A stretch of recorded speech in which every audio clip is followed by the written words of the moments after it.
En las ciudades de Italia, los gobiernos lograron lo que se creería imposible. McDonald's cambió su paleta de colores clásica, enfocada en el rojo, a una enfocada en el color verde. Es ley. Se respetan la vista general y la estética de ciudades como Florencia y Venecia, antes que el modelo de negocio de una franquicia multinacional. En San Luis, tenemos un Burger King que demolió una hermosa casona para construir un edificio exactamente igual a los que tienen en Estados Unidos. Y tan solo unas cuadras después, Chili's hizo exactamente lo mismo. Mientras que en Italia, los negocios se adaptan a las necesidades de la urbanización y el patrimonio cultural, en San Luis sacrificamos nuestra cultura por el anhelo del progreso y un look americano.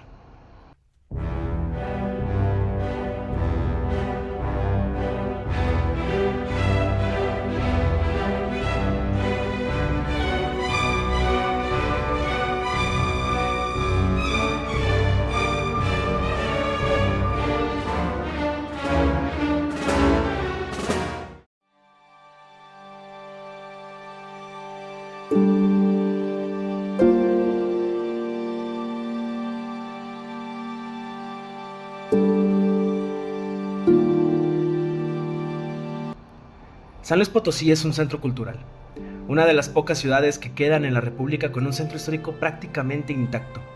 Una ciudad llena de museos, de centros de reunión artística, donde el cine, el arte y la música proliferan. Aunque entre todo esto existe una excepción a la regla. Una excepción que, bajo análisis, nos hace darnos cuenta de que vivimos una mentirita blanca. La avenida Venustiano Carranza ha sido el eje de la ciudad prácticamente desde su fundación. Esta avenida, que en su origen fue llamada La Maltos, fue, por mucho tiempo, el eje de vivienda de la gente de poder en San Luis Potosí. Yo considero que este problema pues es un problema que no comenzó en este siglo XXI. Es un problema que se generó quizá desde los 80s, 90s del siglo XX o finales del siglo XX, podríamos así como temporalizarlo de manera más concreta, en el que las grandes casas, que algunas fueron casas de campo, otras ya fueron viviendas propiamente, casas residenciales que se construyeron en la Avenida Carranza, obviamente era de las familias adineradas de San Luis Potosí, que respondieron a un momento arquitectónico, a un estilo arquitectónico, que eran realmente muy bellas en su estilo arquitectónico, pues empiezan a deshabitarse, ¿no? Esas grandes familias o esas familias de los adinerados, estas personas empiezan a fallecer, ¿sí? ¿Qué es lo que sucede? Empiezan a fallecer, pasan a manos de los hijos no quieren vivir en esas grandes casas, no que no vivan en grandes casas, sino que no quieren vivir en esas casas específicamente, se mudan a otros fraccionamientos más nuevos y esas casas empiezan a deshabitarse, empiezan a quedar solas. Hoy en día es un eje comercial. Puedes encontrar restaurantes, tiendas, oficinas, escuelas, bancos y una enorme cantidad de más y más negocios que se extienden desde Plaza Fundadores hasta el Parque de Morales. Por supuesto están en la vía principal de la ciudad y entonces también genera tiene pues un sentido económico, no un sentido de negocio, porque saben que las van a vender bien o que pueden demolerlas y construir otra cosa que les va a redituar. Mira, definitivamente yo pienso que el principal factor es el económico. O sea, las inmobiliarias sobre todo buscan terrenos bien ubicados, con casas grandes o con edificios que pueden de alguna manera ser susceptibles de la demolición porque no tienen ninguna declaratoria. Y si no tienen esa declaratoria, pues la gente los propietarios los pueden demoler, ¿no? Yo pienso que una persona que tiene una intención principalmente, es como comentabas, la económica, ¿no? Hacer edificios, sobre todo edificios de departamentos y demoler viviendas, ¿no? Sí. O demoler edificios que ya no tienen un uso como tal. Entonces, lo importante sería que esos edificios de valor, tanto arquitectónico, espacial como estético, si ya perdieron su vigencia por haber sido utilizados de una manera para los que fueron creados y ahora no tienen ese uso, yo creo que los arquitectos deberían de buscarle una nueva función que les dé nueva vida. No es sorpresa, para ningún potosino, la frase San Luis es un rancho. Una expresión peyorativa y de intención clasista que se usa para que el mismo potosino se muestre inferior ante los habitantes de otras ciudades de la República. Vivimos constantemente con la aflicción de no querer a la tierra donde nacimos, de viajar a otras ciudades del país y ver mejor urbanización o mejores vistas, mejor comida, construcciones, todo. Y después regresar a nuestra tierra y sentir esa profunda decepción. ¿Por qué no podemos tener una ciudad como las demás? Más hermosa, una ciudad de la que nos sintamos orgullosos no solo porque es de donde nos originamos, sino porque también sea una absoluta maravilla. Y Carranza es el eje de eso. Carranza es el eje de la identidad potosina. Mira, yo creo que en lo personal creo que es una falta del conocimiento de esta arquitectura, porque esta arquitectura del siglo XX, pues bueno, es propia, es una arquitectura, obviamente viene con un orden, pero esta es una identidad muy propia de potosino, como decimos los materiales, como la cantería. Es difícil, hay pocas personas que tienen estudios sobre estos inmuebles, pero pues es insuficiente. Se necesita entrar a la docencia, se necesita meter a la práctica, a las diversas instituciones para que se fomente y desde abajo empezar. O sea, no tienes que ser arquitecto, sino desde niño empezar a conocer tu arquitectura. Porque así como tenemos, tú vas de niño y te llevan tus papás al centro, inmediatamente pues se te va a grabar que este es un templo, que este es un edificio de esto. Así debería de ser la arquitectura contemporánea, que de repente te lleven o vas en el carro sin querer, te lleva tu familia, tu papá o etcétera, y tu mente empieza a registrar. Pero desafortunadamente no entras, las vialidades van, o muchas no van a ciertas zonas a las que puedes disfrutar, ¿no?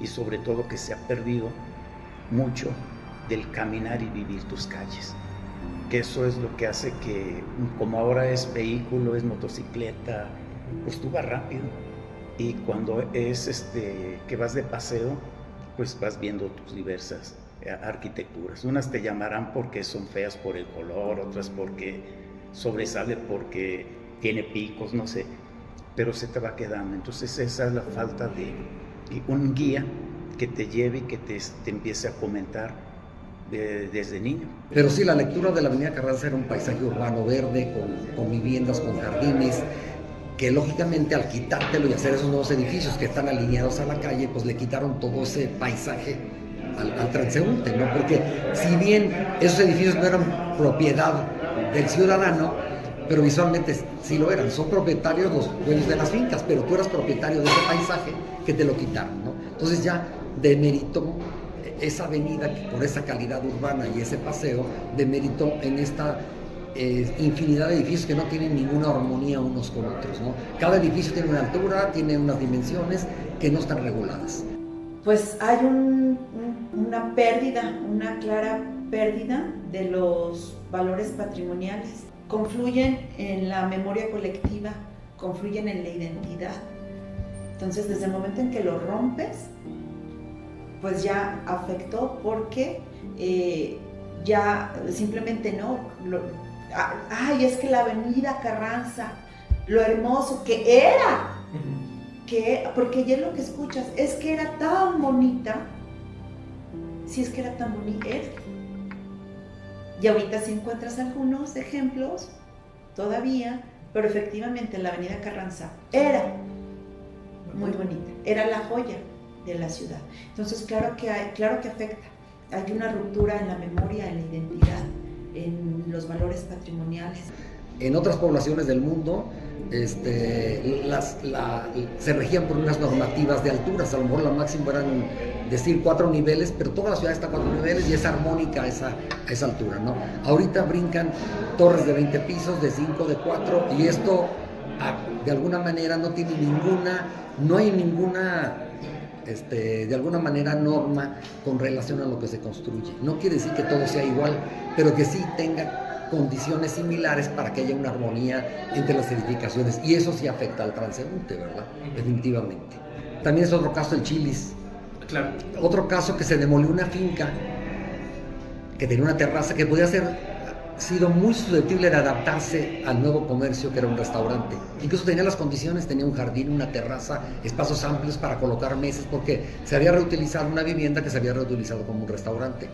Pero al no haber una normativa, ni el ayuntamiento tener unas normas para sus edificaciones, pues se convierten en una contaminación. Entonces tenemos una contaminación visual con el Burger King, con el Chili's, porque traen modelos arquitectónicos, como ahora se está colocando un café frente a la Casa de la Cultura, en la esquina, justamente, que es un adefesio totalmente. Ahí demolieron una vivienda y dejaron el lote baldío para poder hacer una nueva construcción, como que quedara libre, pero duró años hasta que este nuevo cafecito se puso.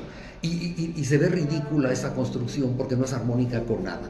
En una esquina está la Casa de la Cultura, está una plaza con contenedores. Pero, ¿qué podemos hacer para dejar atrás esta terrible aflicción? Protestar, concientizar y apoyar regulaciones que respeten nuestro patrimonio. Primero pues sería involucrarse en la carrera y desde el principio las clases deben de vivirse, deben de son clases que se deben de vivir caminando, salir a la calle, y tu clase, tu salón es tu calle. La gente también podía protestar, pero todo nos vale, ¿no? Tenemos que poner las pilas y reclamar, porque al final la ciudad que tenemos es un producto de todos. Y también reclamar que haya buenas cosas, buena educación, buena cultura, todo se puede reclamar, ¿verdad? Manifestarnos, ¿verdad?